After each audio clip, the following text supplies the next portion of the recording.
Dünyayı değiştiren dahiler cümlesini duyunca çoğumuzun aklına birbirinden zeki erkekler gelir. Oysa tarihimizde zekası ve yetenekleriyle iz bırakmış birçok kadın vardır. İşte Ada Lovelace da bu kadınlardan birisidir. İlk bilgisayar programını tasarlayan ve sayıların büyücüsü olarak tanınan Ada Lovelace sadece dahi bir kadın değildir. O, kadınların üniversiteye gitmesinin yasak olduğu bir dönemde 1830'ların İngiltere'sinde imkansızı başarmış bir insandır. Muhteşem bir annenin desteği sayesinde evde eğitim almış, en ünlü matematikçilere kafa tutmuş ve farkında olmadan dünyanın kaderini değiştirmiştir. Ünlü fizikçi Michael Faraday'ın hayran olduğu, programlanabilir bilgisayar fikrini ortaya atan, mühendis Charles Babbage'ın da o bir dahi diyerek tarihe not düştüğü Ada Lovelace, hepimizin kulağına aynı cümleyi fısıldıyor. Matematik ve şiir zamansızdır. Adını pek duymadığımız Ada Lovelace'ı anlatmadan önce dönemin İngiltere'sinde kısa bir yolculuğa çıkalım. Tarihler 1820'yi gösterirken Avrupa'nın birçok ülkesinde kadınların üniversitelere gitmesi, iyi bir eğitim görmesi neredeyse imkansızdır. Öte yandan sanayi devriminin güçlü adımları birçok bilim insanını harekete geçirirken eğitimli ve akıllı birçok kadın bu maceraya ortak olmak ister. Fakat başaramaz. Çünkü kadınların iyi bir eş ve iyi bir anne olmak dışında başka bir amaçları olamazdı. Daha doğru ifade etmem gerekirse, 1800'lerin dünyasındaki bir kadının mucit ya da bir bilim insanı olmasına izin verilmezdi. Fakat Ada, annesi sayesinde ona dayatılan bu kalıpları yerle bir edecekti. Ada'nın annesi kurduğu okulla eğitim alanında büyük gelişmelere imza atan ve köleliğe karşı olduğunu her yerde açıkça söyleyen Lady Byron'dı. Kocası George Byron'ın baskılarına boyun eğmeyen Lady Byron, evlendikten bir yıl sonra boşanması ise yaşadığı dönem için hayli cesur bir hareketti. Ama umrunda değildi. Psikolojik sorunları olan kocasıyla yaşamak yerine kızıyla birlikte özgür bir hayatı seçmişti Lady Byron. İşte Ada Lovelace böylesine güçlü bir kadının kızı olarak büyümüştü. Erken yaşta evlenip çocuk doğuran akranlarının aksine üniversiteye gitmek isteyen, matematiği ve şiiri çok seven Ada, dahilikle delilik arasında gidip geliyordu. Lady Byron ise kızının babası gibi karanlık bir dünyaya çekilmesinden korkuyordu. Dahası kızındaki yeteneğin de farkındaydı. Hemen kolları sıvadı genç anne. Yaşadığı dönemde kadınlara uygun görünmeyen matematik, bilim ve felsefe gibi alanlarda eğitim almış olan Lady Byron, İngiltere'nin en iyi öğretmenleriyle görüşmeye gitti. Bu sayede Şampiyonlar Ligi tadında öğretmenlerden ders alan Ada, sayılarla olan yolculuğunu emin adımlarla devam ettirdi. Çok geçmeden de Ada'nın ders aldığı öğretmenlerin hepsi bu küçük kızın bir dahi olduğunu söylemeye başladı. Sayılara karşı eşi görülmemiş bir yeteneği var diyordu herkes. Henüz 8 yaşındaki Ada'nın keyfi yerindeydi.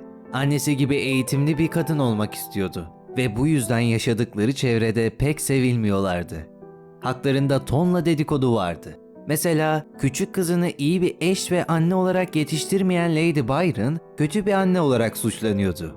Ada ise yaşıtları gibi davranmadığından büyük ihtimalle hiçbir zaman evlenemeyecekti. Peki bu cümleler anne kızın umrunda mıydı? Elbette hayır. İkilinin tek istediği bilim ve sanatla iç içe olmaktı. Öyle de yaptılar. Ancak Ada'yı bekleyen zorluklar bununla sınırlı değildi. Geçirdiği ağır bir kızamıktan sonra felç kalan Ada yaklaşık 2 sene boyunca yürüyemedi. Belki yaşadığı bu hastalık yüzünden gökyüzünde süzülebileceği bir makine tasarlamaya başlamıştı. Odasına kapanıp kanat tasarımları yapıyor, kuşların anatomisini inceliyor ve bir insanı taşıyabilecek kanatların büyüklüğünü hesaplamaya çalışıyordu. Çok geçmeden uçan bir makine yapabilmek için buhar gücünden yararlanması gerektiğine karar veren Ada bu konuda çalışmaya başladı. Annesi ise her daim kızını destekliyor, onu dış dünyanın katı kurallarından koruyordu. Ama keyifli yılları geride bırakan Ada, pusulalar, makineler, sayılar ve şiir derken genç bir kadına dönüşmüştür artık. Her ne kadar üniversiteye gitmek istese de bunu başaramayacağını biliyordur. Ne yapmak istediğini düşünen Ada'nın hayatı, matematikçi Charles Babbage'la tanışmasıyla bambaşka bir yöne kayar. Çünkü Charles ve Ada'nın hayalleri aynıdır. Buhar gücüyle çalışan makineler ve sayıların muhteşem dünyası. Buhar gücüyle çalışan bir hesap makinesi icat etmek isteyen mucit ve matematikçi Charles Babbage ise İngiltere'de çok sevilen ve saygı görülen bir insandır.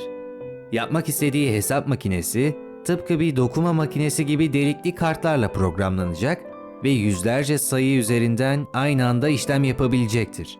Bugün için elimizdeki cep telefonları ile bile bunu rahatlıkla başarabiliyoruz. Ancak Charles'ın bu hayalleri kurduğu tarihin 1800'lerin ilk yılları olduğunu hatırlamamız gerekiyor.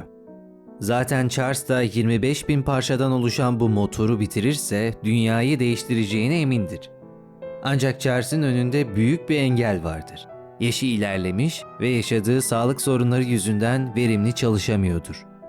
İcadını bir adım öteye taşıyacak yaratıcı bir beyne ihtiyaç duyan Charles, genç ve zeki bir asistan aramaya başlayınca kulağına hep aynı isim çalınır. Ada Lovelace. Henüz 17 yaşındaki Ada'nın zekası daha ilk günden Babbage'ı büyülemiştir. Ancak Ada'nın ileri matematik alanında kendisini yetiştirmesi gerekiyordur. Bu yüzden Ada'yı yanına alan Charles, onu Cambridge Üniversitesi'nde matematik profesörü olan Augustus Morgan'la tanıştırır. Şöyle bir ekleme yapmak istiyorum. Profesör Morgan, Isaac Newton ve Stephen Hawking'in sahip olduğu Lucasian Matematik Profesörü unvanına sahip biridir. İşte bu denli önemli bir isimden ders almaya başlayan Ada, sadece birkaç yıl sonra Charles'ın hayalini kurduğu noktaya ulaşır. Ki Ada'nın ileri matematiği bu kadar hızlı öğrenmesi Profesör Morgan'ı bile hayrete düşürür. Charles, hayalini kurduğu hesap makinesini çalıştıracak motor sistemi üzerinde çalışırken Ada da kütüphanede sabahlar. Nedeni basittir. Birçok dil bilen Ada, analitik motorlar üzerine yazılmış farklı dillerdeki makaleleri çevirecek tek insandır. Zamanla çevirdiği makalelere kendi notlarını eklemeye başlayan Ada, hiç kimsenin beklemediği bir fikirle ortaya çıkar. Basit matematiğin ötesindeki potansiyeli fark eden Ada Lovelace, sayıların farklı şekilde ifade edilebileceğini öngörür. Charles Babbage'ın çalışmalarını inceleyen Ada, artık ilk bilgisayar programlama fikrinin teorik temellerini atmak üzeredir. Çok geçmeden de müzik notalarını kullanarak kodladığı sayıların programlanabileceğini, yani belli bir sistemle düzenli bir sistem yaratabileceğini kanıtlar. Günümüzdeki bilgisayarların, yapay zeka teknolojisinin temeli ise Ada Lovelace'a ait olan bu teoriden geliyor. Birçok bilim tarihçisine göre eğer Ada Lovelace 37 yaşında hayatını kaybetmemiş olsaydı, bilgisayar çok daha erken bir tarihte icat edilebilirdi. Ama bu hikayenin en hüzünlü tarafı Ada Lovelace adının ve bıraktığı görkemli mirasın 100 yılı aşkın bir süre boyunca unutulmuş olmasıdır. Neyse ki son yıllarda bilim tarihinin yeniden yazılmaya başlanmasıyla Ada Lovelace adı hak ettiği değeri görmeye başladı. Hatta 2009 yılından beri Ekim ayının 2. Salı günü Ada Lovelace günü olarak kutlanıyor. Ada'nın bu özel hikayesinin bilim insanı olmak isteyen tüm kadınlara ve kız çocuklarına ilham olması umuduyla. Bir sonraki videoda görüşene kadar kendinize iyi bakın.